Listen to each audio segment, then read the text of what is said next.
सबको जय श्री कृष्ण, जय सिया राम, जय सिया राम, जय श्रीमन नारायण, जय जय श्री राधे, जय जय श्री राधे। तो भगवान नाम कैसा है, ध्यान से सुनिएगा। अग्नि, अग्नि को बहुत मनाओ, अरे अग्नि तू बड़ी प्यारी है, मैं तुझको घी पिलाऊंगा, मैं तुझको ये खिलाऊंगा, तू मुझको जलाना नहीं। अग्नि के पास हाथ ले जाओ, क्या होगा? कितनी भी प्रार्थना करियो नहीं जलाएगी, जलाएगी। और भले ही आप अग्नि को 1000 गाली दे दो, तब छुओ तब भी जलाएगी। ऐसी भगवान नाम है, भाव से जपो चाहे बिना भाव के जपो, वो अपना प्रभाव तो करेगा, उसका प्रभाव तो होगा। वो अपना अपना स्पर्श से जो गतिविधि नाम से होती है वो होगी ही होगी। तो हमें तो इस बात का बड़ा कंसर्न है कि भाई इतनी कथा गा करके, इतना सब कुछ करके, इतनी मेहनत करके, इतना परिश्रम करके, जीवन पूरा ठाकुर जी को अर्पित करके मुक्ति मिली, और उसमें भी मुक्ति में क्या मिला? वही स्थान मिल गया जो सब राक्षसों को भी मिला है। तो फिर हम में और उनमें अंतर क्या है? ये सब बातें श्री सुखदेव जी महाराज परीक्षित को समझा रहे हैं। बोले मुक्ति प्राप्त करना बड़ी बात नहीं है, अंते नारायण स्मृति। जीवन भर तुमने भले कितना भी पाप किया हो, लेकिन अंतिम श्वास निकलते समय गलती से भी बोल दिया हे हरि, नारायण, गोविंद, मधुसूदन। अजामिल की कथा सुनिए, छोटे पुत्र का नाम नारायण था। यमदूत पकड़ने के लिए आए तो अपने पुत्र को बुला रहा था, नारायण बचाओ, नारायण आओ। इतने में विष्णुदूत आ गए और यमदूतों को भगा करके उसको वैकुंठ ले गए। जीवन भर इतना पाप किया, व्यभिचार किया, दुर्भाव किया, लेकिन अंत में नारायण बोलने मात्र से सदगति हो गई। एक बहुत सुंदर बात है, एक बात बड़ी प्रसिद्ध है, जन्म जन्म मुनि जतन कराई, अंत राम कही आवत नाई। ये कहना जितना आसान है कि अंतिम श्वास में नारायण, राम, कृष्ण, हरि नाम आ जाए, उतना ही कठिन है, क्योंकि अंतिम श्वास में इन्हीं की याद नहीं आती, बाकी सबकी याद आ जाएगी। जिस व्यक्ति से आप 25-30 साल से मिले नहीं, उसका नाम भी याद आ जाएगा अंतिम श्वास में, लेकिन ठाकुर जी का नाम याद नहीं आता। हमारे हिंदू वैदिक सनातन धर्म में इसलिए सबके नाम भगवान नाम रखने की आज्ञा क्यों दी गई? भले ही अंतिम श्वास में दूर के रिश्तेदार के बालक का नाम भी याद आए, उसका नाम यदि माधव हुआ तो कम से कम उसका नाम स्मरण करके मुक्ति तो मिलेगी। लेकिन आजकल नए गुरुजी आए हैं समाज में, गूगल गुरुजी, वही नामकरण कर रहे हैं बच्चों का। ऐसे ऐसे नाम आ रहे हैं बच्चों के। अच्छा, आजकल के युवा सोचते हैं कि थोड़ा मॉडर्नाइजेशन होना चाहिए, नाम में थोड़ी विचित्रता होनी चाहिए, थोड़ा बोलने में स्वीट लगना चाहिए। अरे भाई, ये सोच के नाम मत रखो, कहीं उसमें इतनी आसक्ति हो गई कि अंतिम श्वास में उसका नाम लिया गया और कहीं वो नाम भगवान का नहीं हुआ, तो फिर सदगति से वंचित हो जाओगे। और आप अपना विचार मत करो, अरे आपके बालक से आपके पिता का प्रेम हो गया, दादाजी का प्रेम हो गया, कहीं उन्होंने उसका नाम अंत में ले लिया तो उनकी सदगति हो जाएगी। गोपाल सहस्त्र नाम है, विष्णु सहस्त्र नाम है, इनसे नाम रखो बालकों के। राधा सहस्त्र नाम है, उनसे नाम रखो। और गूगल पे ऐसे ऐसे नाम बताए जाते हैं, उसका क्या अर्थ है? मैं नाम बोलूंगा नहीं मन से, पता नहीं आप में से किसी के बच्चे का हुआ तो फिर दुखी हो जाओगे कि हमारे बच्चे का भी यही नाम है, पर नहीं। नाम भगवान नाम पर रखिए। क्या पता किसी व्यक्ति की आसक्ति आपके बालक में हो गई और उसने अंतिम श्वास में ले लिया नाम, तो कम से कम अपने जीवन के पापों से मुक्त तो हो जाएगा वो। इसलिए भगवान नाम रखिए बालकों का। वैसे अभी गूगल गुरुजी ने नाम धरे हैं, पूर्व समय में भी कई बड़े बुजुर्गों के नाम भी बड़े अलग होते थे। अब मिश्री देवी, जिनका नाम मिश्री है, उसका नाम कोई बोले अंतिम श्वास में तो कैसे मुक्ति मिले? मिश्री देवी बोल के कोई मरा होगा तो अगले जन्म में मक्खी ही बना होगा, ताकि मिश्री पे ही भिन बनावे। अंते अंते यामती सागति, अंत में जो सोच के मरते हैं वही मिलता है। और किसी का नाम है पिंकी, और वो मृत्यु के समय बहुत आसक्ति के कारण भूल गया हो पिंकी, अगले जन्म में क्या बनेगा वो? उसको मुक्ति तो नहीं मिलने वाली। निकनेम भी जो रखते हैं बच्चों के, वो इतने ऊटपटांग मत रखा कीजिए। अब बताओ, पप्पू, कोई बोल करके अगर प्राण त्याग दे तो उसका क्या होगा?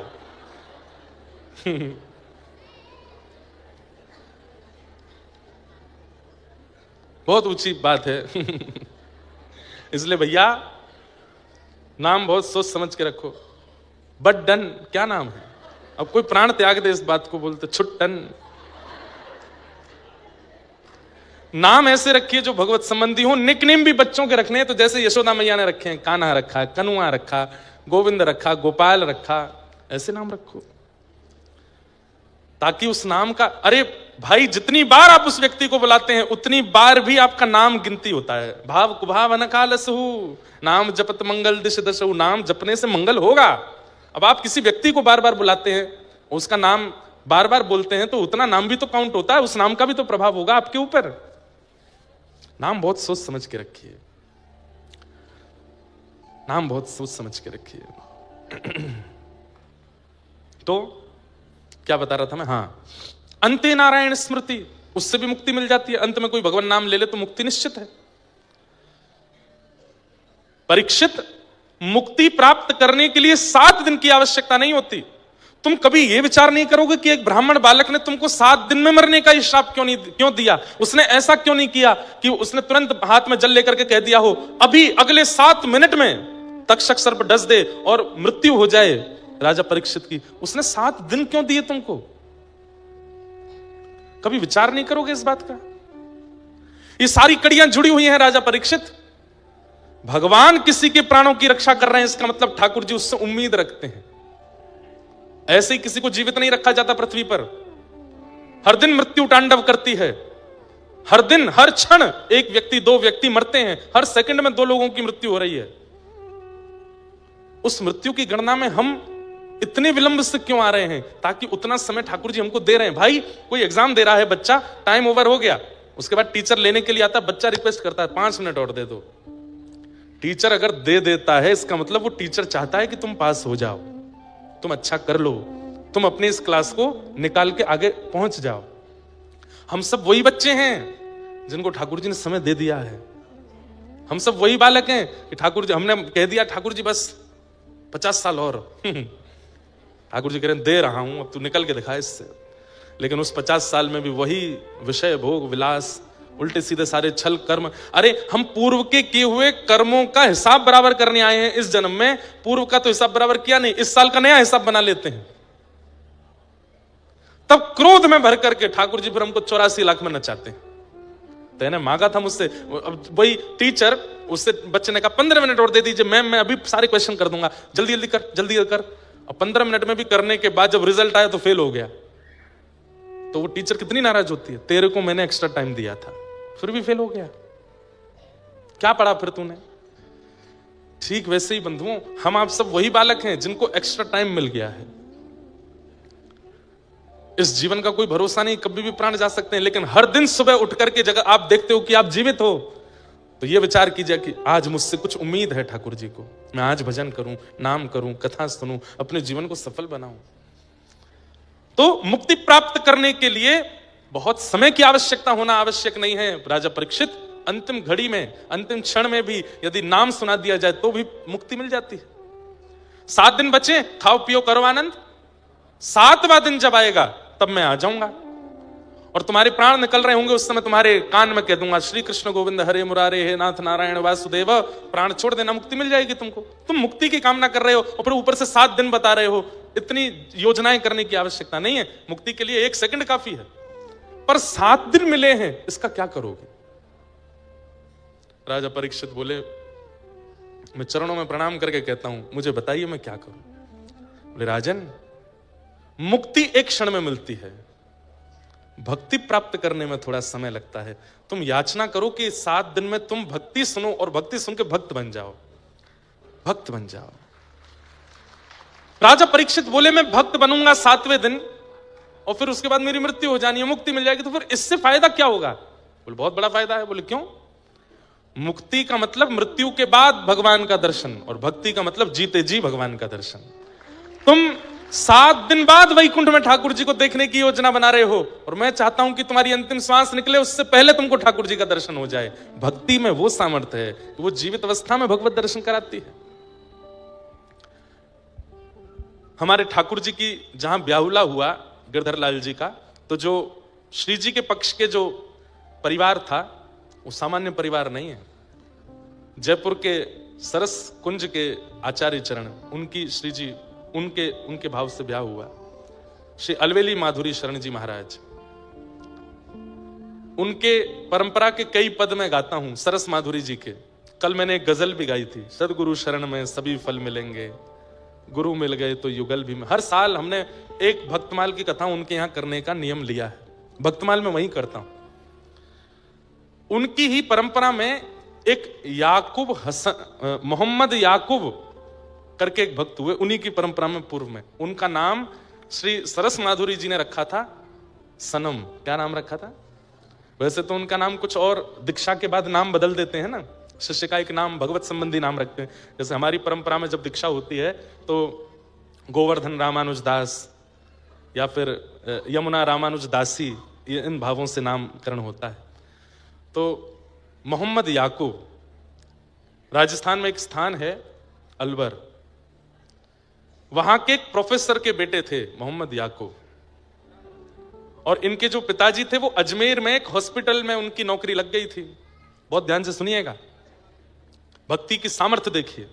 हम तो हिंदू हैं, हम तो वैष्णव हैं, हम तो कथा सुनते हैं, और मैं कोई अभिमानवश नहीं कह रहा हूं। हमने दीक्षा देना गत वर्ष प्रारंभ किया। उन दीक्षा लेने वाले सब वैष्णव बालकों में 4 बालक मुस्लिम भी हैं जिन्होंने दीक्षा ली है। जब दीक्षा लेने के लिए आते तो मैं पहले पूर्व का नाम पूछता हूं कि आपका नाम क्या है, तो नाम बताते हैं, और नाम के बाद फिर उस नाम से जो प्रेरणा मिलती है वो नाम गुरु प्रदत्त नाम उनकी शरणागति में रखते हैं। दिल्ली की बात थी, एक बालक आया, उसको दीक्षा दी। तो हमारे दीक्षा में 5 संस्कार होते हैं। 5 संस्कार में पहले तप्त मुद्रा दी जाती है, शंख चक्र, उसके बाद तिलक दिया जाता है, उसके बाद मंत्र दिया जाता है, और फिर नाम दिया जाता है। तो मुद्रा देने के बाद हमने पूछा तुम्हारा नाम क्या है? नेत्र सजल हो गए। मैंने क्या हुआ? बोले आप छोड़ तो नहीं देंगे। मैंने कहा क्यों छोड़ूंगा, नाम बताओ। आप मुझे मना तो नहीं कर देंगे? मैंने कहा मैं नहीं करूंगा, नाम तो बताओ। तो फिर उसने अपना नाम, कुछ अली करके नाम था, नाम बताया। बोले महाराज जी मैं रोज गीत गोविंद करता हूं, रोज कथा सुनता हूं, मैं बिहार का निवासी हूं, मेरा पूरा खानदान कट्टर मुस्लिम है, पर एक बार एक रील देख ली थी मैंने, और मैं उस समय बड़ी विषम स्थिति में था, प्राण त्यागने की स्थिति में था, और वो रील देख करके मैंने फिर ढूंढा कि कौन है। फिर मैंने उसके बाद कथा सुनी। मैं पिछले 2 साल से पूरी कथा सुनता हूं। मुझसे आप गीत गोविंद सुन लीजिए, मुझसे आप नारायण कवच सुन लीजिए, गीत गोपी गीत सुन लीजिए, मुझे सब याद है। घर वालों से चुप चुप के सब करता हूं। मेरी माँ मेरी सहायक है। मैंने उन्हें बताया कि मैं दीक्षा लेने वाला हूं, हिंदुओं के गुरुजी से दीक्षा ले रहा हूं। तो महाराज जी एक मेरे ऊपर कृपा है भगवान की, क्या मेरा पूरा खानदान गरीब है, बस मैं कमाने वाला हूं, इसलिए कोई उंगली नहीं उठा रहा है मुझ पर, तो इसलिए मैं दीक्षा लेने आया हूं। उसका हमने नाम रखा गिरधर प्रिय रामानुजदास। और मांस मदिरा बहुत दूर की बात है, प्याज लहसुन भी नहीं खाते वो। और जिस दिन से दीक्षा ली हमसे मिले भी नहीं है। बोले कि जब कुछ प्राप्त कर लूंगा तब आऊंगा आपके पास, आपको निराश नहीं करूंगा। आपने शरणागति की है तो आपको कुछ सुनाने के लिए या कुछ अनुभव करके ही आपके पास आऊंगा, तब तक मुख नहीं दिखाऊंगा आपको। मैंने कहा जय हो भैया। तो मोहम्मद याकूब अलवर में रहते थे, उनका चरित्र है पूरा। पिताजी एक हॉस्पिटल के हेड बन गए थे अजमेर में, तो पिताजी ज्यादातर अजमेर रहते थे, कभी कभी अलवर आते थे। इनकी माताजी जो थी वो भी मुस्लिम थी, लेकिन जैसे बच्चों को कईयों को नॉवल पढ़ने का शौक होता है, किताब पढ़ने का शौक होता है, इनकी माँ ने भी बचपन में कई किताबें पढ़ी, और पढ़ते पढ़ते उनके हाथ रामचरित्र मानस पढ़ गए। और उन्होंने जब मानस जी को पढ़ा, तुलसीदास जी के कृत मानस जी को, तो इतना मन लगा, उसको पढ़ती रही। इनके पिता ने, माँ ने, सबने डांटा, तेरा ब्याह होने वाला, ये छोड़ दे। ये छुपा करके मानस जी अपने घर ले आई और अपने पति से छिपके पढ़ती थी। लेकिन जब पति की नौकरी लग गई अजमेर में तो ये बड़ी खुश, पूरे दिन मानस जी पढ़ती थी। तब इनको किसी ने कह दिया कि तुमने मानस जी पढ़ ली, अब एक बार वाल्मीकि रामायण भी पढ़ो। अब वाल्मीकि रामायण संस्कृत में है, उसकी हिंदी टीका तो है नहीं, उस समय नहीं थी। तब मोहम्मद याकूब ये डॉक्टरी की पढ़ाई कर रहे थे अलवर में। तब इन्होंने अपने पुत्र से एक दिन कहा, बोले तुम पढ़ने में इतने अच्छे हो, जो चाहते हो वो पढ़ लेते हो, अपनी माँ की एक इच्छा पूरी करोगे? बोले कहिए ना माँ, मैं क्या करूं? तो बोले कि है तो विपरीत बात, पिता को पता चले तो हो सकता है कि मारपीट तक उतर जाए, और समाज को पता चले तो बहुत बड़ा बहिष्कार, मृत्यु दंड तक मिल सकता है। लेकिन मेरी एक इच्छा है, मेरा मन इतना राम में लग चुका है, मैं इतना ज्यादा उनमें खो चुकी हूं, चलते फिरते मुझे राम दिखते हैं। तो इनके पुत्र बोले, माँ कैसी बात करती हो, ये तो हिंदुओं के भगवान है। बोले हाँ, मैं चुप चुप के मानस पढ़ती हूँ। मेरा बहुत मन है कि मेरे प्राण निकले एक बार, उससे पहले मैं वाल्मीकि रामायण पढ़ूं, परंतु वो संस्कृत में है, मैं पढ़ नहीं पाऊंगी, समझ नहीं पाऊंगी। मैं क्या करूं मां? बोले तुम पढ़ने में बहुत अच्छे हो, तुम जल्दी जल्दी याद कर लेते हो, तुम संस्कृत पढ़ लो और संस्कृत की विद्या अध्ययन करके, संस्कृत सीख करके तुम मुझे वाल्मीकि रामायण रात में छुप करके कमरे में बैठ के सुनाओ। जब जब पिता नहीं रहेंगे तो मैं वाल्मीकि रामायण सुनूं, मेरी एक अंतिम इच्छा है। तो मोहम्मद याकूब बोले, मां मुझे पढ़ाएगा कौन संस्कृत? पूरे नगर के ब्राह्मणों के पास गए, सबने कहा तुम मांस मदिरा का सेवन करने वाले हो, मुस्लिम हो, तुमको हम संस्कृत नहीं पढ़ाएंगे। तो मां ने कहा, बेटा मेरे लिए इतना नहीं करेगा? बोले क्या? तू छोड़ दे मांस मदिरा, नहीं खाया कर। बोले मां हमारा एक त्योहार है, उसमें तो खाना ही पड़ता है। बोले कि दिखाना सबको पर खाना नहीं, और इतना विश्वास किसी ब्राह्मण को दिला दे कि तू नहीं खाएगा, शायद वो तुझे पढ़ा दे। कल जो मैंने एक पद गाया था ना गोस्वामी तुलसीदास जी का, वो यहां सिद्ध होता है कि मोहम्मद याकूब की मां को राम जी मीठे लग गए हैं, जो मोहे राम लागते मीठे, इतने मीठे लग गए कि अपने पुत्र को पूरे विपरीत क्रिया करवा दी, अपने धर्म से विपरीत। तब एक अलवर के पास के एक ब्राह्मण थे, उनको जब इन्होंने विश्वास दिला दिया कि मैं शुद्ध रहूंगा, पवित्र रहूंगा, आप कृपा कर मुझे संस्कृत पढ़ाओ, तब उन्होंने 6 महीने संस्कृत का अध्ययन किया और 6 महीने में इतना याद कर लिया, इतने अद्भुत। अपनी डॉक्टरी की पढ़ाई भी करते थे, वहां पर भी निपुण, और रात्रि छुप करके संस्कृत पढ़ने जाते। संस्कृत जब पूर्ण रूपेण आ गई, तब वाल्मीकि रामायण लेके आए और अपनी मां को सुनाते, श्लोक कहते, फिर उसका अर्थ सुनाते, फिर श्लोक कहते, अर्थ सुनाते। मां तो सुनते सुनते सुनते भाव विभोर होकर सो जाती, लेकिन इनके ऊपर जो उसका असर होता था वो अलग था। ये तो बस उसी चित्त में रहते, उसी भाव में रहते, हनुमान जी की झांकी, राम जी की झांकी, लक्ष्मण आदि इन सब के भाव में बने रहते। अब वाल्मीकि रामायण पढ़ के रामचरित्र तो इनको सब समझ में आ चुका था, अब इच्छा प्रकट हुई कि अब रामायण तो हो गई, अब मैं क्या पढ़ूं? तब एक दिन उन्होंने उन्हीं गुरुजी के पास जाके बोले, गुरुजी अब मैंने रामायण तो पढ़ लिया, अब क्या पढ़ूं? बोले अच्छा श्रीमद् भागवत पढ़ो। और जैसे ही श्रीमद् भागवत प्रदान की, प्रथम द्वितीय तृतीय चतुर्थ पंचम षष्ठम सप्तम अष्टम नवम, और जैसे ही 10वें स्कंद में पहुंचे और गोपी गीत का पाठ किया है, गोपी गीत का पाठ करते, मेरो मन गिरधर छवि पे अटक्यों, सजल श्याम घन वरण लीन है, फिर चित अनंत न भटक्यो, मेरो मन गिरधर छवि पे अटक्यों। अब तो अलवर में दिखने वाली पहाड़ियां इनको गिरिराज जी दिखने लगे, अलवर में दिखने वाले सरोवर राधा कुंड कृष्ण कुंड लगने लगे, बहनी वाली नदियां यमुना जी लगने लगी, और दिखने वाला हर श्याम वर्ण का व्यक्ति कृष्ण लगने लगा। नेत्रों में आंसू 24 घंटे रहने लगे, ये सूखे नेत्र नहीं रहते थे, 24 घंटे नेत्रों में अश्रु। और श्याम सुंदर कहां मिलेंगे, कैसे मिलेंगे, कब मिलेंगे, बस इसी स्थिति में रहने लगे। मां तो चली गई, लेकिन याकूब की स्थिति ऐसी कर गई, अब क्या करूं? एक दिन लाइब्रेरी में बैठ करके कुछ पढ़ रहे थे, तभी इन्होंने वहां देखा कि किसी के सिर पर तिलक है और वो किताब पढ़ रहा है और दूसरे हाथ में माला जप रहा है। इन्होंने जैसे उसको देखा, धीरे धीरे उसके पास गए और पास जाकर के बोले, आपने तिलक लगाया है, कंठी माला पहनी, आप क्या जप रहे हैं?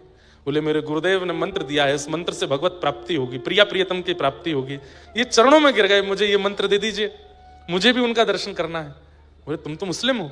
बोले मैं हूं, पर मैं जन्म से होऊंगा, शरीर से होऊंगा, पर मेरा मन पूर्ण रूपेण। अब ये तो वहीं बैठ के गोपी गीत सुनाने लगे, सारे भाव सुना दिए। बोले मैं पूर्ण योग्य हूं, आप मुझे स्वीकार कर लीजिए, कैसे भी करके मंत्र दे दो। बोले मंत्र मैं नहीं दे सकता, मंत्र तो गुरु देते हैं। बोले अपने गुरुदेव से मिलवा दीजिए।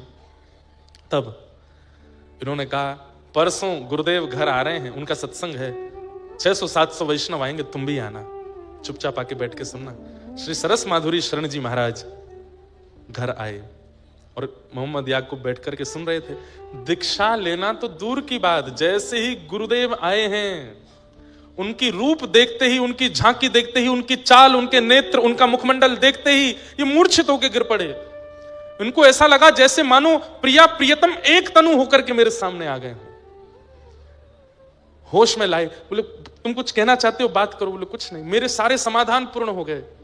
बोले तुम्हें दीक्षा की? दीक्षा भी हो गई, इनके दर्शन ही दीक्षा है, बस ये जो आज्ञा कर दें वो उन्होंने भी हृदय से लगाया और दीक्षा प्रदान करी।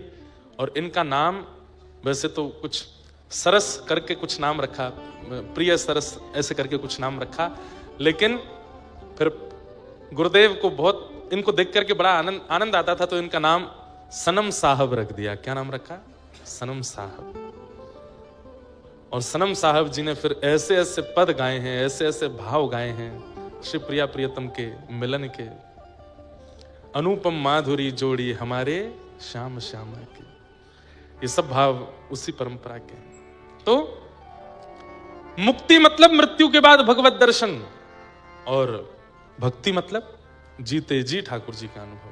चाहे आप किसी जाति में हो, बिरादरी में हो, परंपरा में हो, कैसे नहीं हो, इससे कोई फर्क नहीं पड़ता। भक्ति जीवन में आ जाती है तो जीते जी ठाकुर जी का अनुभव होने लगता है। ठाकुर जी अनुभूति ही कराते हैं, ये बात लिख लीजिएगा, अनुभव ही होता है उनका। जैसे उस दिन नंदू भैया को यहां पर कोई डाल मचलती हुई दिखी, अब आप भूत प्रेत तो नहीं मानना, जिनको देख के भय लगे समझो वो भूत प्रेत है, और जिनको देख करके और देखने की इच्छा हो, जिस अनुभूति को देख करके, जिस भाव को देख करके और समीप जाने की इच्छा हो, समझ जाना वो अबनॉर्मल स्थिति जो दिख रही है वो ठाकुर जी ही हैं, वो आपको ही अनुभव करा रहे हैं। भक्ति, तुम भक्ति चुनो, मुक्ति नहीं। श्री परीक्षित जी महाराज ने तुरंत सुखदेव जी के चरणों में प्रणाम किया और प्रणाम करते हुए कहा, भगवान अब मुझे मुक्ति की याचना नहीं है, क्या करें? समीचीनम बचो ब्रह्मन् सर्वज्ञस्य त्वानघ तमो विशीर्यते मह्यम हरे कथयतः कथा। अब मुझे कुछ नहीं चाहिए नाथ, बस आपके चरणों में प्रणाम करते हुए अब हरि की कथा सुनाओ। मेरी चिंता का विषय अब ये नहीं है कि मृत्यु के बाद मुझे मुक्ति मिले, अब चिंता का ये विषय है कि मेरे प्राण निकले उससे पहले हरि मेरे सामने आ जाए, मैं उनका दर्शन कर लूं, मैं उनका अनुभव कर लूं, बस यही मुझे चाहिए, और कुछ मुझे नहीं चाहिए। श्री सुखदेव जी महाराज ने यही बात जान करके, यही बात समझ करके अब यहां से कथा सुनाना प्रारंभ किया है। कथा सुनाना प्रारंभ किया। सबसे पहले तो चतुश्लोकी भागवत का वर्णन करते हुए सृष्टि प्रसंग सुनाया। तत्पश्चात उद्धव विदुर मिलन और वहां विदुर जी का मैत्री मुनि के आश्रम पे जाना और मैत्री मुनि के द्वारा श्री उद्धव जी महाराज को, विदुर जी महाराज को कथा श्रवण कराना, सृष्टि का प्रसंग सुनाना, सब सुनाया। तत्पश्चात भगवान के कृपा से पृथ्वी पर प्रथम मानव के रूप में स्वयंभू मनु शत्रुपा आए, जिन्होंने यहां नैमिषारण्य में तप भी किया। स्वयंभू मनु शत्रुपा की 3 पुत्री हुई, आकुति, देवहूति, प्रसूति। 2 पुत्र हुए, प्रियव्रत और उत्तानपाद। अब यहां देवहूति माता का प्रसंग सुनाया गया, जहां देवहूति जी का विवाह कर्दम ऋषि के साथ में हुआ और संतान के रूप में भगवान कपिल प्रकट हुए। बोलो कपिल भगवान की। 9 पुत्री हुई, 10वें पुत्र के रूप में कपिल भगवान आए। देवहूति माता के साथ में इनका सुंदर संवाद हुआ, जिसे दर्शन शास्त्र, सांख्य शास्त्र भी कहते हैं कपिल देवहूति संवाद।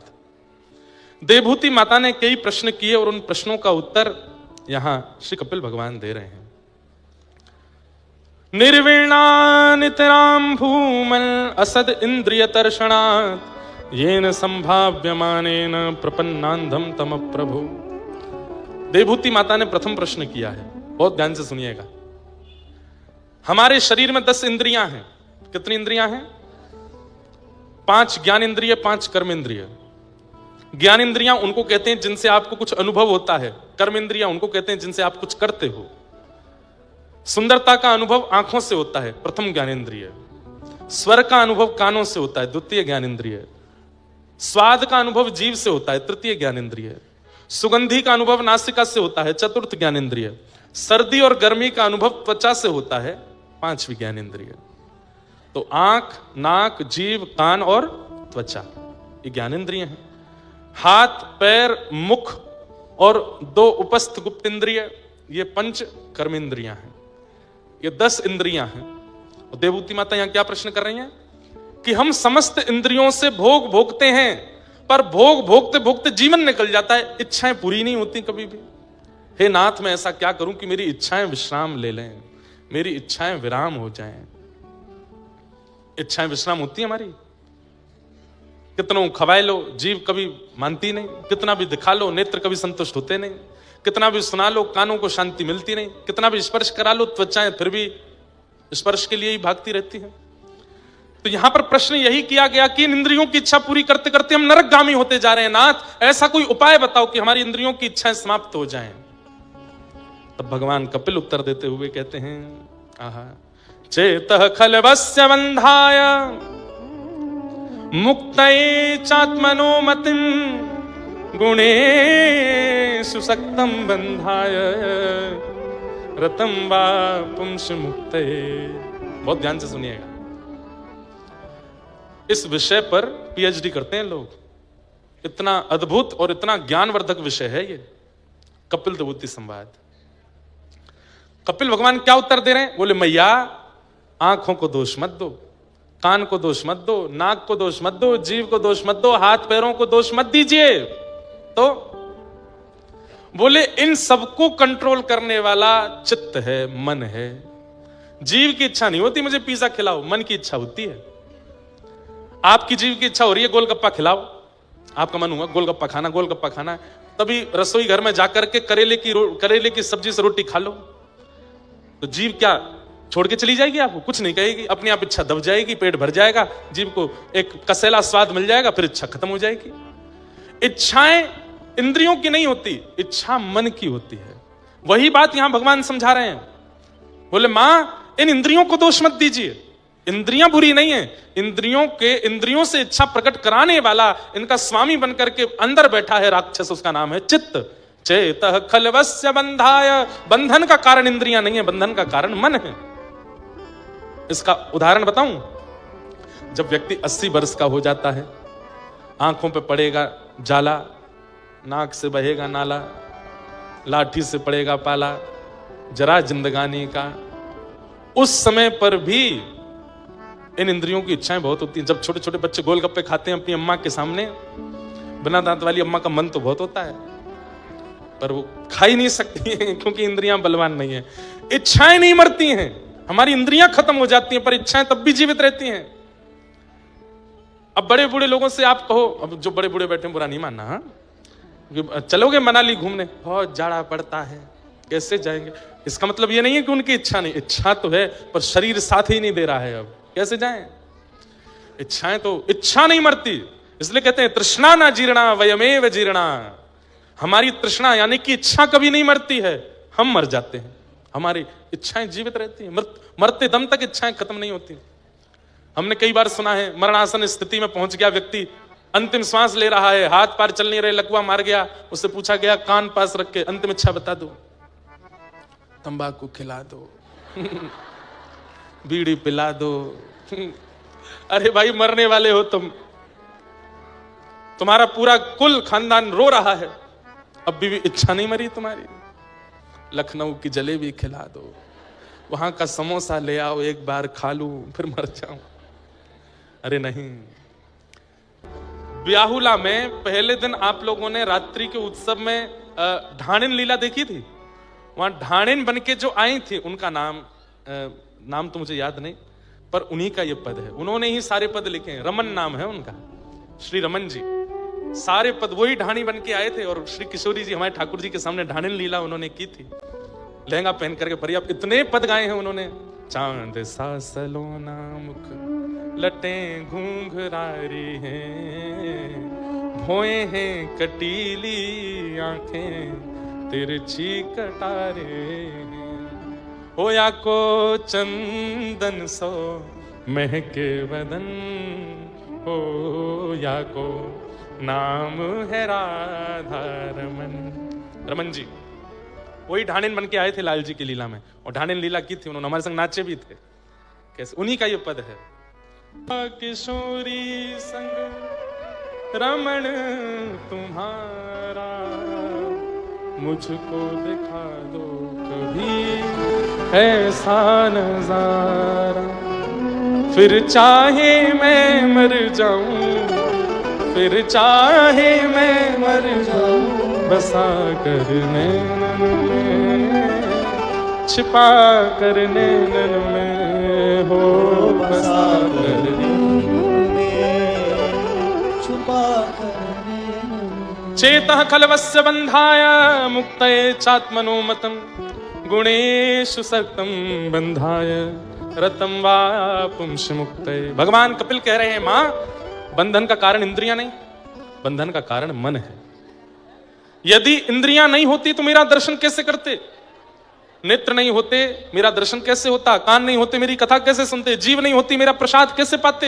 हाथ नहीं होते करताल कैसे बजाते? चरण नहीं होते परिक्रमा कैसे करते? अरे ये इंद्रियां हैं तो मेरी प्राप्ति हो सकती है, इंद्रियां नहीं होती तो मेरी प्राप्ति भी नहीं हो पाती। इन इंद्रियों को आप असद कैसे कह सकती हो मां? ये इंद्रियां असद नहीं है, असद मन है।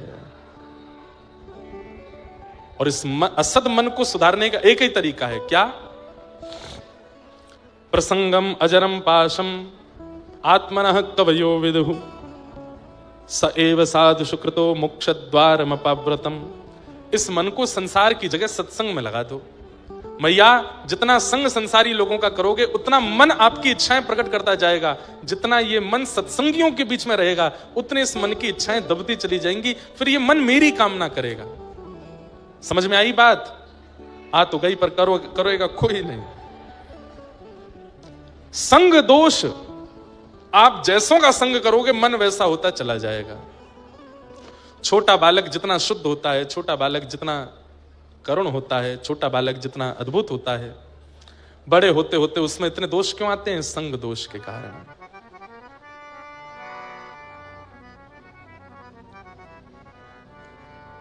माता जी को मार्ग दे दो जाने का, पहले तो कूद फाद के आगे आएंगी, फिर बीच में जाती हैं। जाना ही नहीं चाहिए बीच में कथा में, जब आगे आके बैठी थी तो बैठ जाओ। हाँ।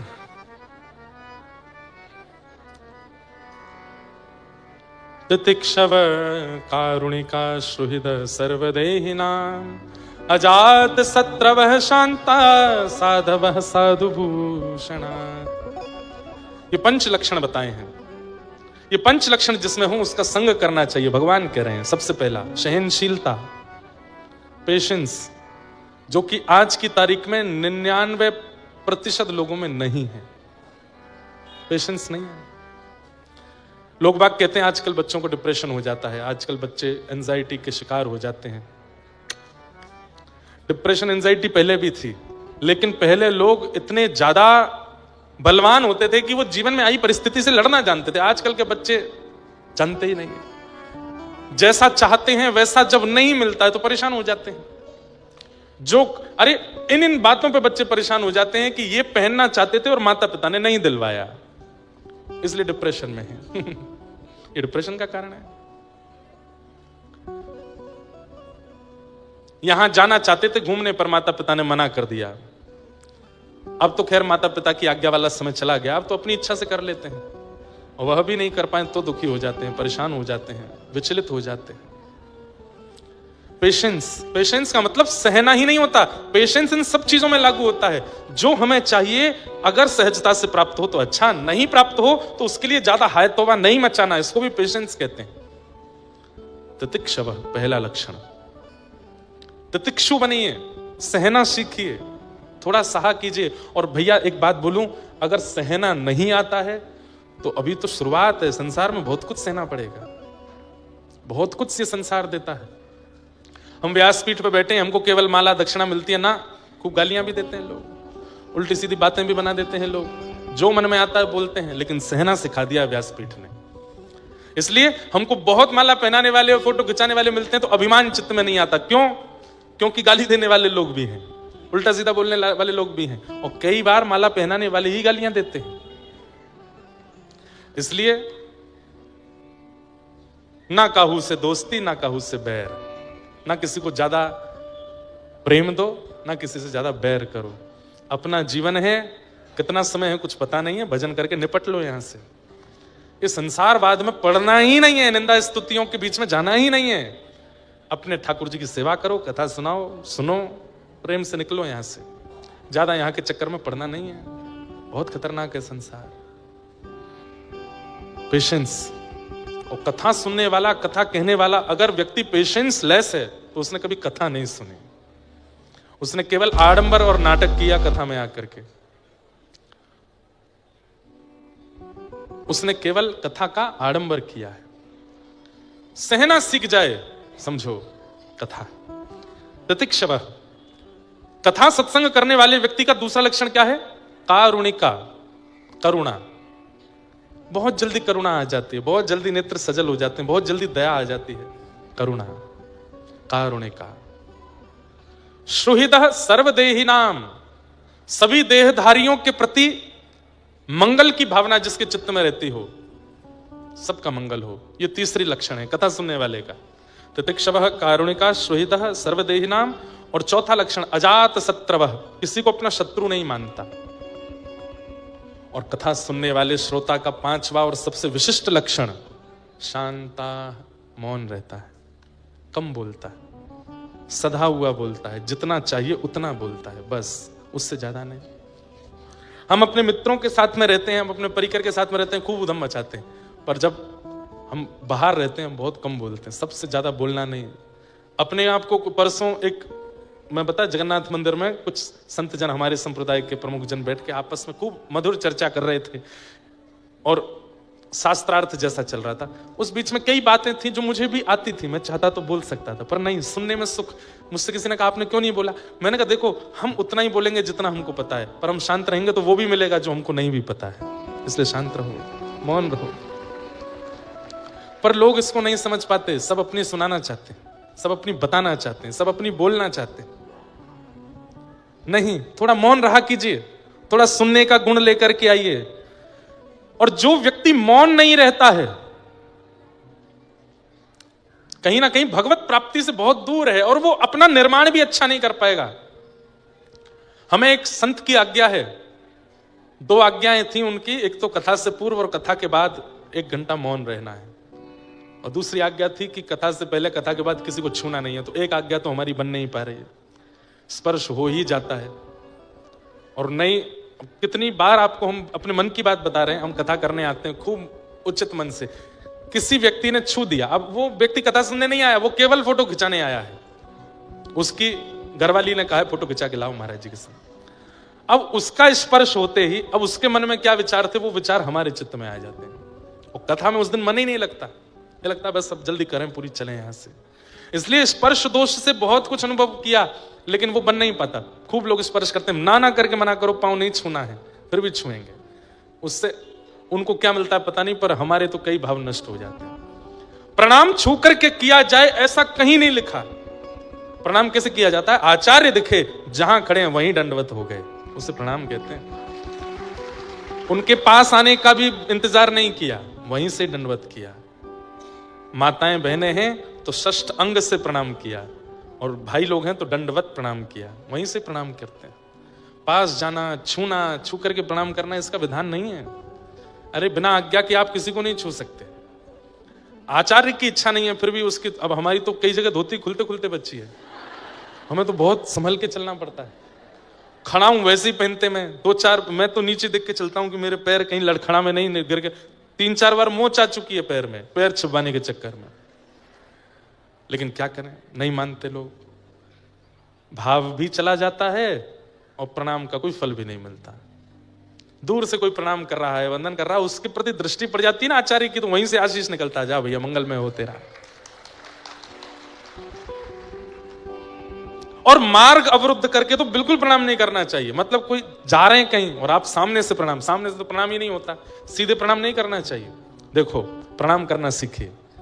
सदैव मंदिर में ठाकुर जी के सन्मुख सीधे लेट के प्रणाम नहीं, ठाकुर जी के दाहिने से बाएं की ओर, और आप लोग ठाकुर जी की ओर खड़े तो आपके बाएं से दाहिने की ओर। मतलब अगर अभी खाटू श्याम जी आए तो हमको प्रणाम इधर से इधर करना है। उसके पीछे कारण क्या है? ठाकुर जी जब एक स्थान पर विराजमान हो जाते हैं तो ठाकुर जी के बाम अंग में सब ऋषिजन, आचार्य जन खड़े होकर के वंदना करते हैं। अगर आप बाएं ओर से प्रणाम करोगे तो आपकी कमर और पैर उन ऋषियों की ओर हो जाएगी। सामने से लक्ष्मी जी प्रणाम करती हैं और आदि आदि देवी देवता प्रणाम, सामने से प्रणाम करोगे तो उनके प्रति चरण हो जाएंगे।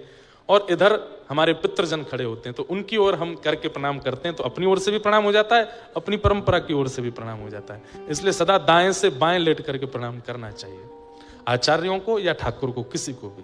सीधे नहीं। प्रणाम का भी नियम है, स्पर्श करके नहीं करना चाहिए। जब तक आचार्य और ठाकुर की इच्छा ना हो, मंदिर में आप छू नहीं सकते ठाकुर जी को, पुजारी ही छूते हैं। ऐसे आचार्य भी जब तक आज्ञा ना दें तब तक उनको छूना नहीं चाहिए। तो कथा सुनने वाले के लक्षणों में दिखने लगता है कि वो कथा सुनता है, और उसका एक विशिष्ट लक्षण है कि वो कम बोलता है, मौन रहता है। वो सुनने में ज्यादा रुचि रखता है, कम बोलता है। ये पंच लक्षण है: सहनशीलता, दया, सबके प्रति मंगल की भावना, अशत्रुता, किसी के प्रति शत्रुता नहीं, और मौन।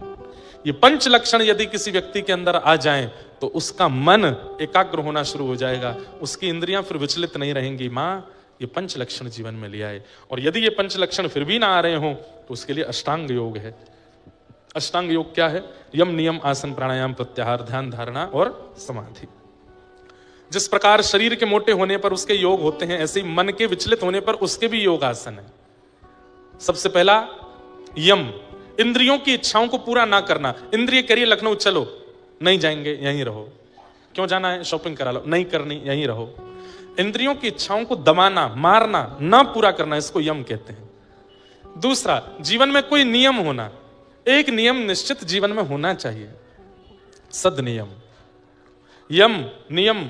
तीसरा है आसन, एक आसन पर ज्यादा देर बैठने का प्रयास करो, बार बार आसन बदलना नहीं चाहिए। यम, नियम, आसन। तीसरा प्राणायाम, प्राणायाम की कोई भी विधि करो और प्राणायाम करते समय भगवान नाम उच्चारण करते रहो। वैसे तो पूरक, रेचक, कुंभक इनके विषय में बताया गया। एक श्वास नली से श्वास अंदर लें और उस समय भगवान नाम लें। दोनों श्वास नली को बंद करके श्वास को ब्रह्मरंध्र में लेके भगवान नाम लें। दूसरी श्वास नली को छोड़ते हुए जब श्वास छोड़ें तब भगवान नाम लें। ये सब मन को एकाग्र करने के तरीके हैं। यम, नियम, आसन, प्राणायाम। और फिर पांचवा प्रत्याहार, आहार की शुद्धि।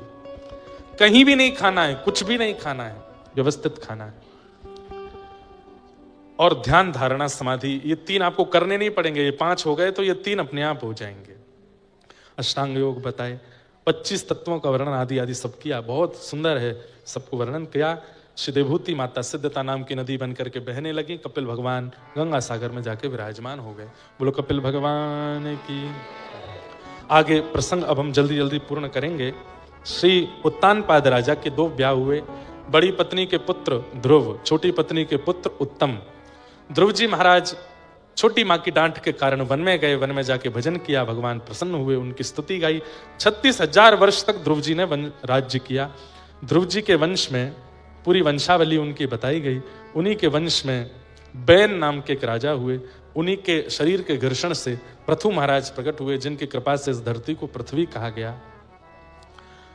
जिन्होंने 10,000 कान ठाकुर जी से वरदान में मांगे कि 2 कान आपकी कथा सुनने के लिए बहुत कम है नाथ, कृपा करके 10,000 कान मुझे प्रदान करो। भूगोल खगोल का वर्णन किया गया, नरकों का वर्णन किया गया। तत्पश्चात इसी मध्य में भरत, जड़ भरत, रघुगण संवाद सुनाया गया। सबको हम प्रणाम मात्र कर रहे हैं क्योंकि ठाकुर जी का उत्सव भी करना है। अब हमारी स्थिति ऐसी हो गई है कि उस समय परीक्षित के पास 7 ही दिन बचे थे, इसलिए सप्ताह कथा में सुखदेव जी ने पूरी कथा पूरी की और 24 घंटा सुनाते थे, तब जाके पूरी हुई। अब आज 3 घंटे 3.5 घंटे कथा होती है, 7 ही दिन है, और फिर बीच बीच में हमको भक्तजनों के चरित्र याद आते हैं, कीर्तन याद आ जाते हैं, कैसे पूर्ण करें। इसलिए आज के युग की आवश्यकता को देखते हुए जो विषय उपयुक्त लगता है उस विषय को कहकर के पूर्ण करते हैं। बाकी साल में एक कथा हम ऐसी करते हैं जो मासिक कथा होती है, 1 महीने की। वो कथा गत वर्ष नासिक में हुई थी। इस वर्ष मासिक कथा का समय नहीं दे पाए हैं तो 15 दिन की कथा है नासिक में। प्रहलाद चरित्र तक पूर्व में कथा हुई थी। अब इस बार महाराज जी की वहां की आज्ञा होगी तो प्रहलाद चरित्र से आगे का प्रसंग वहां विस्तार से सुनाएंगे। सब विषयों को प्रणाम मात्र करते हुए चलते हैं। तत्पश्चात इंद्रद्युम्न राजा, यही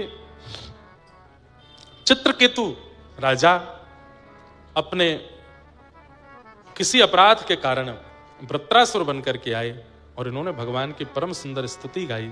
भगवान प्रसन्न हुए। तत्पश्चात हिरण्यकश्यप के यहाँ पर भगवान के परम भक्त श्री प्रहलाद जी का प्रादुर्भाव हुआ। खंभ से भगवान नृसिंह बनकर के प्रकट हुए और श्री प्रहलाद जी महाराज पर अनुग्रह किया। और नृसिंह भगवान की। कुछ समय पूर्व एक चलचित्र फिल्म आई थी महाअवतार नरसिंह, उसके जो निर्माता थे उन्होंने भी कई भाव कथाओं से सुन करके और मिल करके पूछ करके उसमें चलचित्र में दिखाए। बहुत पसंद की लोगों ने, वो इतनी बढ़िया पिक्चर बनी, इतने सुंदर सुंदर उसमें भाव दिखाए गए, वो सब भाव प्रहलाद चरित्र में सुनाए गए। पर प्रहलाद चरित्र का एक प्रसंग है, उसे कह करके हम प्रहलाद जी को प्रणाम कर लेंगे। भगवान नृसिंह जब प्रकट हो गए, सब उनके रूप को देख करके भाग गए, लेकिन तभी ब्रह्मा जी ने देखा कि प्रहलाद सामने हाथ जोड़े खड़े हैं।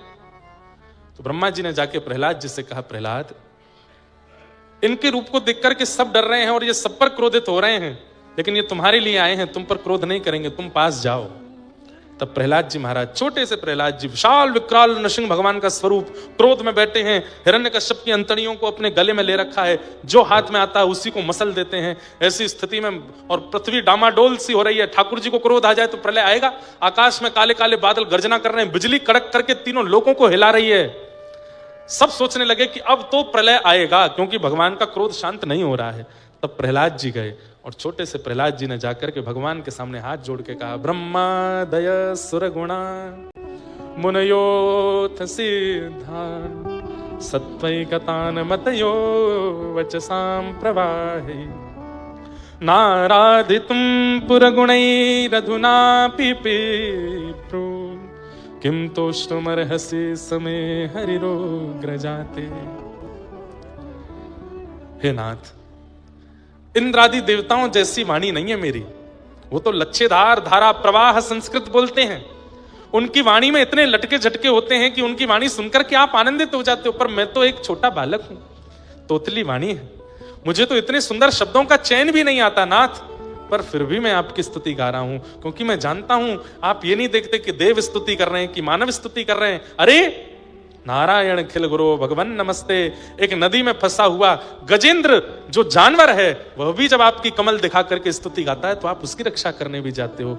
उससे मेरे मन में यह विश्वास उत्पन्न हुआ कि आप ये नहीं देखते कि स्तुति गाने वाला कौन है, आप ये देखते हैं कि उसका चित्त पवित्र कितना है। हे नाथ, आप कृपा करके मेरे लिए पधारे, कृपा कर क्रोध मत कीजिए।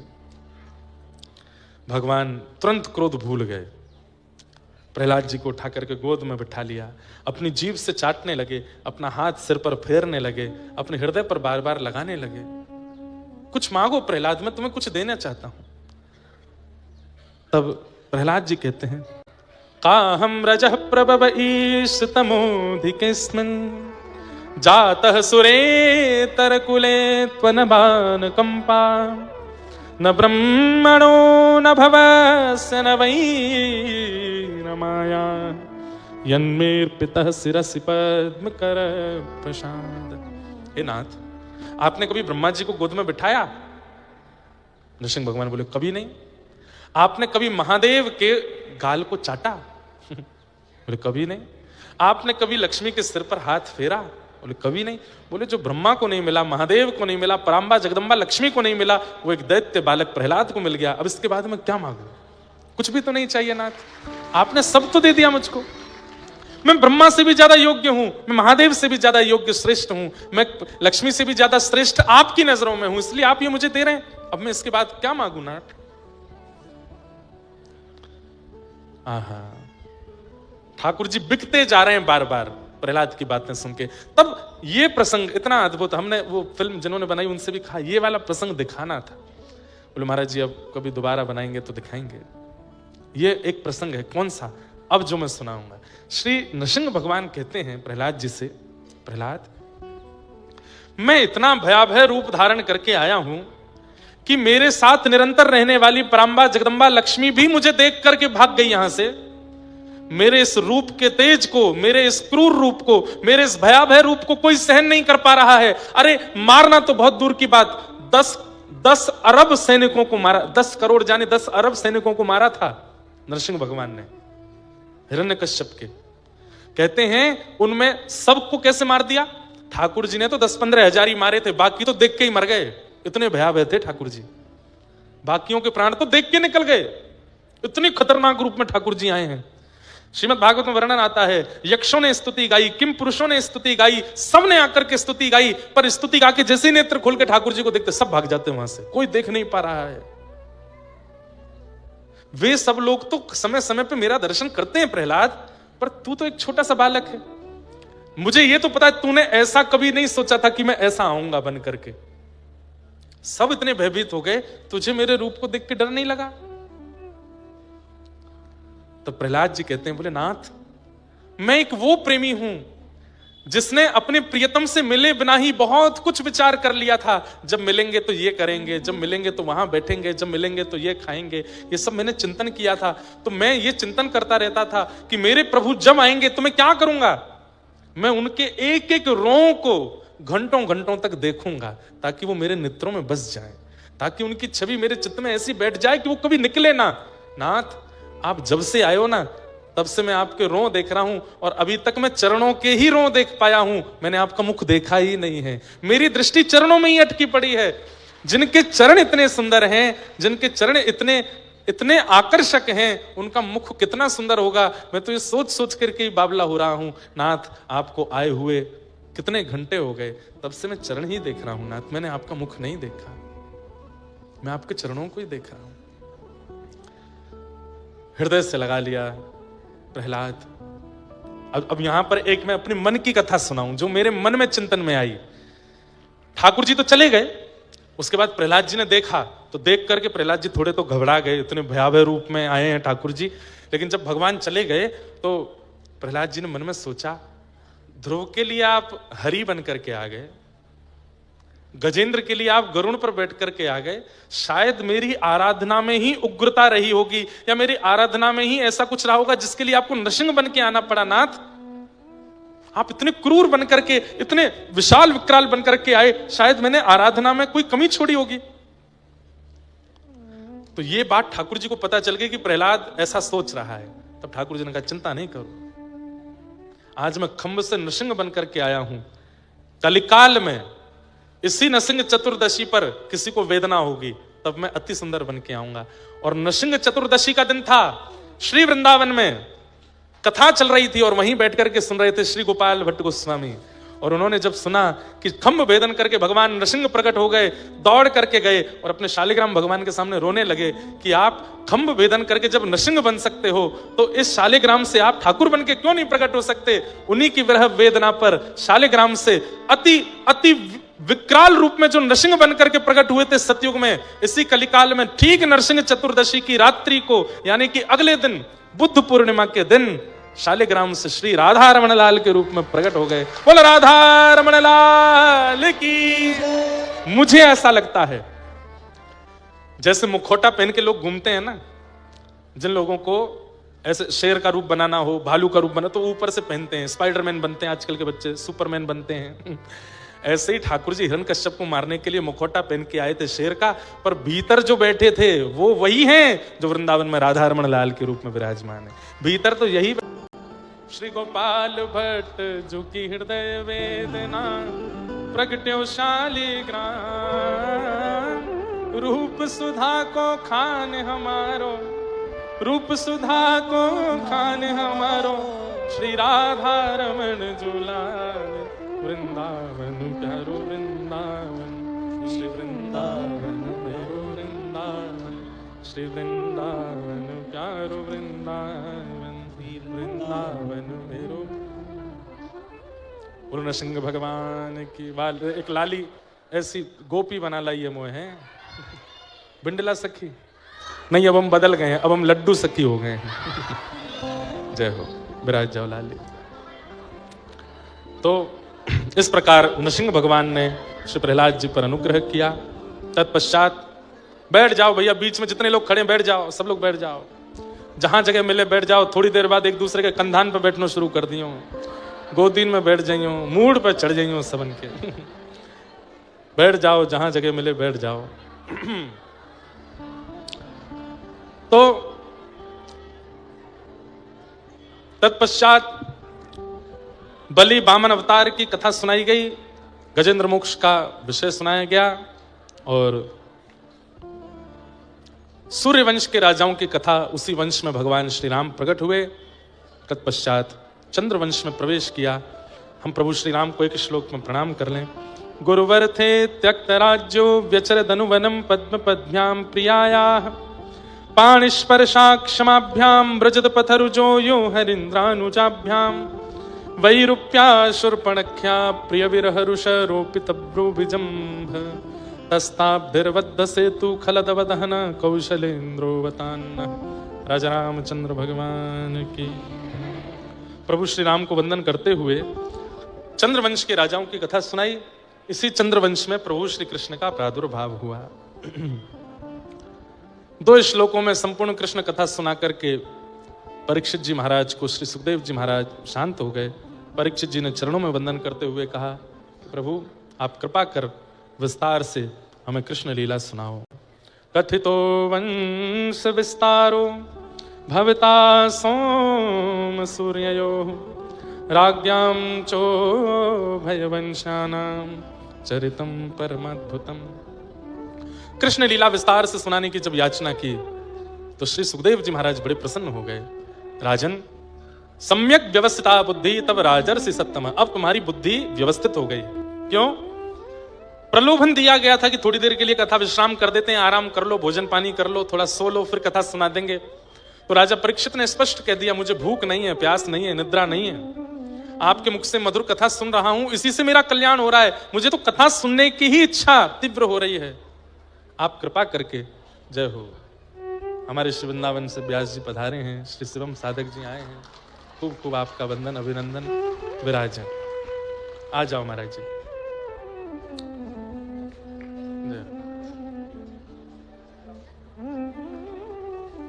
जय श्री सम्यक व्यवस्थिता बुद्धि तव राजर्षि सत्तम। राजन, तुम्हारी बुद्धि अव्यवस्थित हो गई है। क्यों? कहा गया कि थोड़ी देर के लिए विश्राम कर लो, प्रसाद आदि पा लो, फिर हम कथा सुना देंगे। बोले ना, हमें तो केवल आपके मुख से ये कथा सुनिए, इसी से हमारा पेट भर रहा है, इसी से प्यास बुझ रही है, इसी से आराम हो रहा है, इसी से सब व्यवस्थित हो रहा है। तो आप कृपा करके हमें कथा सुनाओ। बंधुओं, ये इच्छाओं का प्रकट होना कथा के बाद भी, ठाकुर जी के जीवन में आने के बाद भी इच्छाओं का प्रादुर्भाव इस बात का प्रमाण है कि ठाकुर जी ने स्वीकार नहीं किया। सजल श्याम घन वर्ण लीन है, फिर चित अनत न भटक्यो। ठाकुर जी अगर स्वीकार कर लेंगे तो फिर अन्य किसी इच्छा में चित्त जाएगा नहीं। ना भूख लगेगी, ना प्यास लगेगी, ना सोवे की इच्छा, ना उठवे की इच्छा, केवल और केवल इच्छा एक ही रहेगी, कृष्ण मिले, चाहे जैसे मिले। कथाएं सुनने के बाद भी, सेवा करने के बाद भी, व्रज की यात्रा करने के बाद भी, वृंदावन भ्रमण के बाद भी इच्छाएं प्रकट होती हैं। तो इसका तात्पर्य क्या है? अभी ठाकुर जी ने स्वीकार नहीं किया, अभी स्वीकृति नहीं हुई है। लेकिन राजा परीक्षित की स्थिति बता रही है, मुझे भूख प्यास नहीं है, निद्रा नहीं है, आप तो मुझे बस कृष्ण लीला सुनाइए, विस्तार से सुनाइए। तब परीक्षित जी, सुखदेव जी कहते हैं, सम्यक व्यवस्थित, अब तुम्हारी बुद्धि व्यवस्थित हुई है, अब तुम्हारा उद्धार निश्चित है, क्योंकि अब तुम्हारी चाह कोई और नहीं, केवल श्याम सुंदर चाहिए। राजन, अब मैं तुम्हें विस्तार से सुनाऊं। भगवान ने आकाशवाणी करके पृथ्वी को कहा कि मैं वसुदेव जी के घर साक्षात कृष्ण अवतार धारण करूंगा। ये आकाशवाणी सुनते ही सब देवी देवता पृथ्वी में अपने अपने लोक, अपने अपने धाम से आ गए। यहां सूरसेन राजा ने अपने पुत्र वसुदेव जी का विवाह देवक की बेटी देवकी के साथ में किया। देवक के भाई का नाम है उग्रसेन और उग्रसेन के बेटे का नाम है कंस। इस नाते से देवकी के चचेरे भाई हैं कंस। कंस ने अपने पिता और चाचा दोनों को कारागृह में डाल दिया था, क्योंकि पिताजी राज्य गद्दी नहीं दे रहे थे। तो इतना दुष्ट कंस पिता को ही जेल में डाल दिया, राजी राजी नहीं दोगे तो गैर राजी ले लूंगा।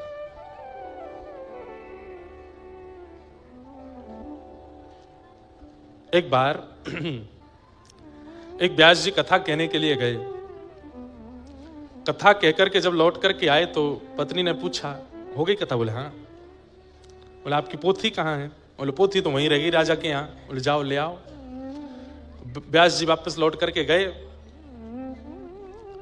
तो द्वार पर राजा की बेटी मिली। व्यास जी को देख के प्रणाम किया। व्यास जी, आपने ऐसी कथा सुनाई, इतनी अद्भुत कथा सुनाई कि आपकी कथा सुन के मेरे प्रश्नों का उत्तर मिल गया। बोले अच्छा, क्या सुना था तुमने? बोले मैंने सुना कि सुभद्रा को अर्जुन बहुत अच्छे लगते थे तो दोनों ने भाग के ब्याह कर लिया। मुझे भी कोई प्रिय लगता है। अब मुझसे कोई कहेगा कि तुमने ये गलत किया तो मैं तो कह दूंगी व्यास जी सुना के गए थे, आपने बड़ी कृपा की। व्यास जी बोले मेरी पोथी कहाँ है, वो दे दो। भीतर गए तो राजा का बेटा मिला। व्यास जी रुकिए रुकिए रुकिए, आपको प्रणाम तो कर लूं मैं। बोले क्या हुआ बेटा? आपने ऐसी कथा सुनाई कि मेरा जीवन बदल गया, मैं बहुत चिंता में रहता था, अब मुझे चिंता नहीं है। अच्छा क्या सुना तुमने कथा में? बोले मैंने तो आपकी कथा में कंस को अपना गुरु बनाया। बोले मतलब?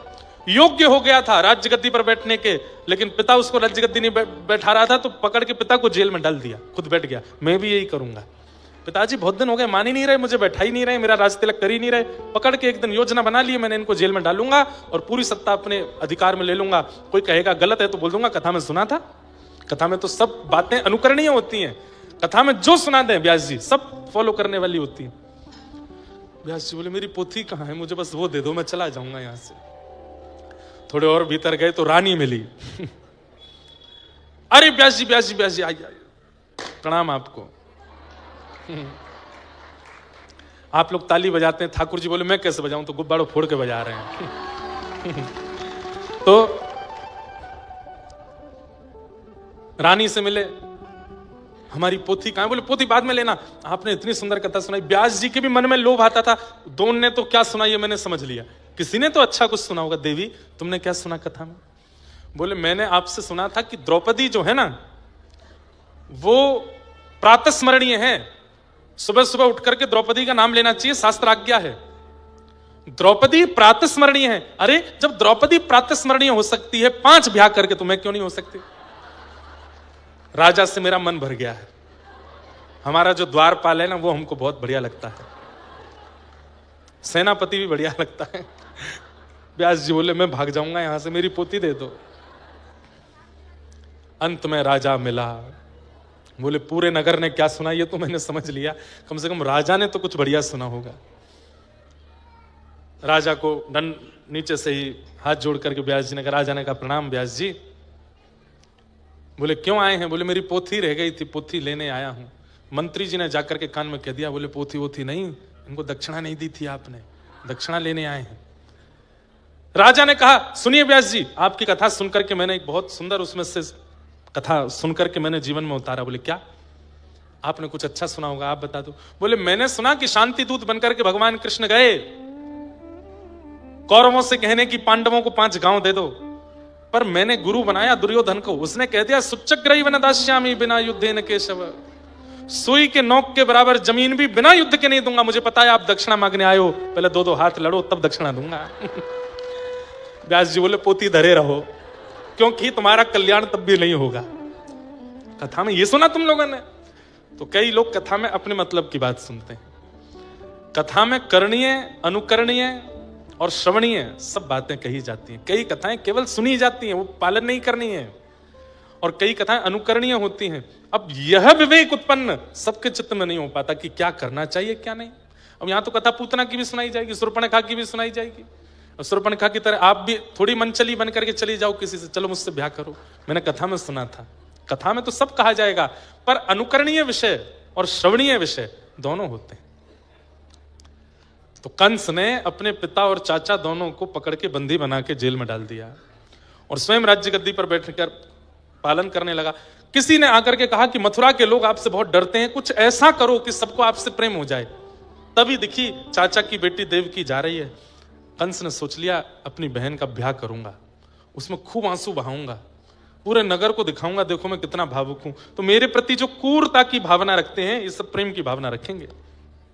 सूरसेन मंडल के राजा सूरसेन के पुत्र वसुदेव जी के साथ अपनी चचेरी बहन देवकी का विवाह किया, कन्यादान किया, खूब मात्रा में वैष्णवों को बुला करके भोजन प्रसाद पवाया। और महाराज मथुरा के लोग थोड़े थोड़े भावुक हो रहे थे कंस को देख करके, कितने उत्साह से अपनी बहन का ब्याह कर रहा है। लेकिन मथुरा के लोग पिघल तो तब गए जब सारथी को उतार करके स्वयं बैठ गया रथ पे, मैं विदा करूंगा अपनी बहन को। विदा करने के लिए जब रथ चलाने लगा, आकाश में बैठे देवताओं ने कहा ये मथुरा के लोग पूजा करने लगेंगे इसकी, ये इसी को भगवान मान करके भजेंगे और यही कंस चाहता है। तुरंत आकाशवाणी कर दी कि अरे कंस, जिस बहन को तो विदा करने जा रहा है इसी का अष्टम गर्भ तेरा काल है, सुनते ही भूल गया वो तो कि कहां मुझे आंसू बहाने थे, मुझे तो रथ चलाना था, मथुरा के लोगों के मन में जगह बनानी थी। तलवार निकाल करके केश पकड़ लिए, नव विवाहित देवकी के केश पकड़ करके, और जैसे ही सर धड़ से अलग करने लगा, वसुदेव जी ने चरण पकड़ लिए। बंधुओं, एक नव विवाहित कन्या जब विवाह करके आती है, उस समय उसका सम्मान कीजिए। क्यों?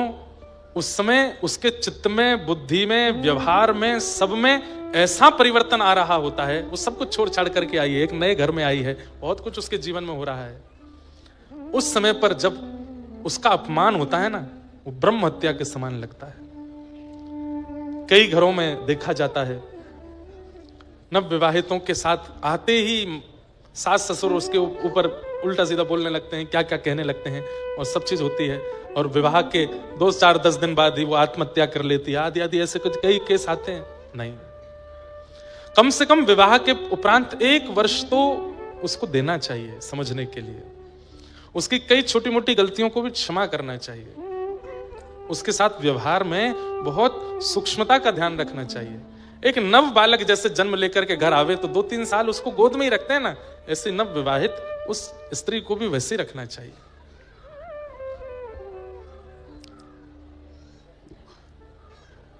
देवकी मैया का ब्याह हुआ है, और ब्याह लेते ही कंस ने केश पकड़े हैं। उसी समय ठाकुर जी ने प्रण ले लिया था कि देवकी को जो कष्ट दिया है ना, एक नव विवाहित को जो कष्ट दिया है कंस ने, इस कष्ट की भरपाई करनी पड़ेगी।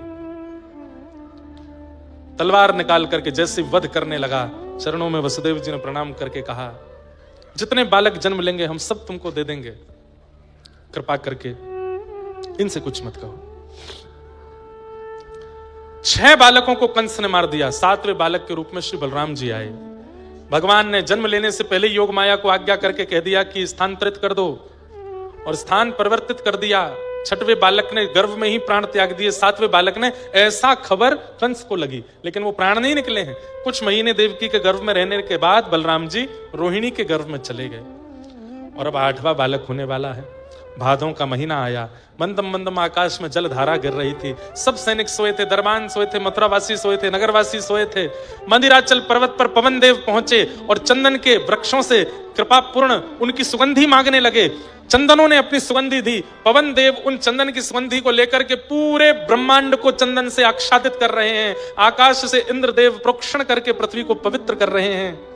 ठाकुर जी का अवतरण होने वाला है। जैसे ही मध्य रात्रि हुई, देवकी मैया के गर्भ से एक दिव्य तेज प्रकट हुआ, और उस दिव्य तेज के साथ शंख चक्र गदा पद्मधारी श्रीमन नारायण कृष्ण रूप में प्रकट हो गए। बल बाल कृष्ण लाल की। सब लोग हाथ जोड़ के वंदन करो। तमद्भुतम बालकमंबुजक्षणम चतुर्भुजम शंख गदायुधायुधम श्रीवत्सलक्ष्मं गलसौभकौस्तुभं पीतांबरम सांद्रपयोदसोभगम। ठाकुर जी पीतांबरी पहन के आए हैं, गले में कौस्तुभ मणि पहन के आए हैं, हाथों में शंख चक्र गदा पद्म चतुर्भुज रूप धारण करके ठाकुर जी आए हैं। रूप देख करके देवकी मैया ने चरणों में प्रणाम किया। ठाकुर जी पीछे हटे, मैया मैं लाला हूं, मुझे प्रणाम कर रही हो आप? बोले लाला वाली फीलिंग नहीं आ रही हमको। 4 भुजा वाला लाला होता है? कौन सी मैया के गर्भ से बालक जन्म लेते कपड़े पहन के कौन सा बालक आता है? और कपड़े ही नहीं, कौस्तुभ मणि पहन करके आए हो, शंख चक्र गदा पद्म लेकर के आए हो। गर्भ से ऐसे बालक आएगा तो मां प्रणाम ही करेगी कि गोद में खिलाएगी? ठाकुर जी बोले मैया हमें सब विचार करके आना पड़ता है। बोले आप राक्षसों के लिए आते हो कि भक्तों के लिए आते हो? ठाकुर जी बोले हम भक्तों के लिए आते हैं। तो बोले फिर ये शंख चक्र क्यों लेके आए हो? बोले जन्म लेते ही कंस मारने आता है, तो फिर ये मत कहिए कि भक्तों के लिए आते हो, राक्षसों के लिए आए हो। चक्र हाथ में लाए हो, गदा लाए हो, इसका मतलब राक्षस का ध्यान घर के लाए हो। ठाकुर जी ने कहा मैया मैं हाथ जोड़ूं, अभी सब अंतर ध्यान कर देता हूं। बोले आप तो बालकों की तरह लीला करो। ठाकुर जी बोले मां मैं बालक बन भी जाऊंगा तो इस कारागृह में क्या लीला करूंगा? मैं बालक यदि बनूंगा, या तो 2 उपाय हैं, या तो मैं शंख चक्र में रहूं, अभी मामा कंस मारने आवे तो उसका वध करके मैं अपने लोक को चला जाऊं, लेकिन बालक बन के लीला करूं आप ऐसा चाहती हैं तो उसके लिए तो कारागृह से बाहर जाना पड़ेगा ना। तो मैया एक काम करें। बोले क्या? कुछ दिन का आपको वियोग सहना पड़ेगा, मैं बालक बन जाता हूं। पिताजी मुझको ले जा करके गोकुल छोड़े आएंगे और वहां यशोदा मैया ने एक लाली को जन्म दिया है, उसको लाके कंस को दे देंगे। 11 वर्ष खूब सुंदर लीला, ऐसी लीला करूं मैया कि सारे मेरे अवतारों पर भारी पड़ेंगे ये 11 वर्ष की लीला। ऐसी लीला ब्रजमंडल में करके आऊंगा। आप कृपा करके कुछ दिन का वियोग आप सहेंगी, लेकिन आपके वियोग के कारण कितने रसिकों को, कितने भक्तों को सुख मिलेगा, इसका विचार करना। आज मुझे आपको जो सुख लीला सुन के होता है, इसमें बहुत बड़ा योगदान देवकी मैया का है।